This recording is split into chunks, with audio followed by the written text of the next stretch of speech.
હવે હું જાગા બાબુ કાર્યદર્શી બોલું છું રખાદાદાના ધામમાં બેઠા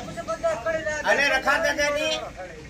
સુરાજ રમશે રખાદાદાની એક એક શેષ ખાઈએ આપણે હવ તું ખા એક અમે ખાઈ ખરા પણ કે ભાઈ આપણે પેન્શન માંગવી છે એક રીતની કે અરવિંદ કાળો ધામેલ વાળો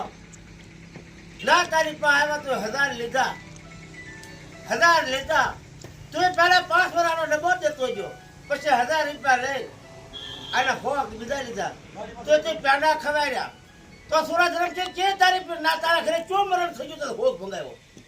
જો મરણ થઈ ગયો તો હોક ભંગાવ્યો અને કા એમ કે અમે અસલનો પેંડો ખાધો છે કા એમ કે નકલ નો ખાધો કા એમ કે પેન્શન માપી આપણા ગળા મેળવી પણ આ સુરજ રમશી આપણે પેન્શન માપી લઈ અને ગમે તારે પેઢીએ અમે બોલાવી છે તું બોલાવતા સુરત તરફથી નથી આવતો અને તું શાંતિ બધું નથી આવતો અને જો તારે મનની ઢોરાજીનો જે તું એમ કહે છે કે અમે મનની ઢોરાજીનો અમે 5 વર્ષનો જીણા છે એટલે કૃષ્ણ બસુ ને જગા બાબુ ને રાજુ કાળો ને અરે નીતિન વાઘેલા ને આને અમે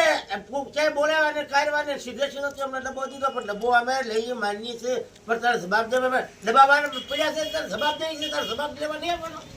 તો બીજા નંબરમાં તું આવતો નથી તો આ તું નહીં આવે તો આ છેલ્લો વિડીયો તારી માથે છે સુરત રમશી જયંતિ પછી ગમે પેઢીએ બેસીને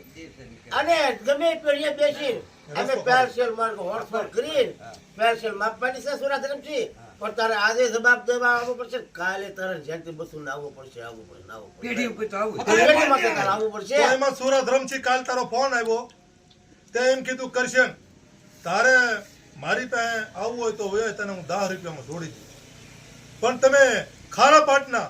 1000 જણા બાજી મરી જાઓ તો હું ઘોઘાબારાનો રોડ નહીં વટું એનું કારણ હું તો તારે ઘર બેઠા ગંગાઈ કરવી છે તારે માણા મારવાનું ઊભું કર્યું છે તે અમને હાથા બનાવ્યા છે ખારા પટવાને તો કેમ તું નથી આવતો તો આય પેઢી તને બતાવી કે પેલ છેલ માપી કોઈ 4 ધામના રખા કા અમારે હજવન કરવાનું કા તારે કરવા છે પણ પેલ છેલ તારે માપે પડવા આવવું પડશે સુરત રમશી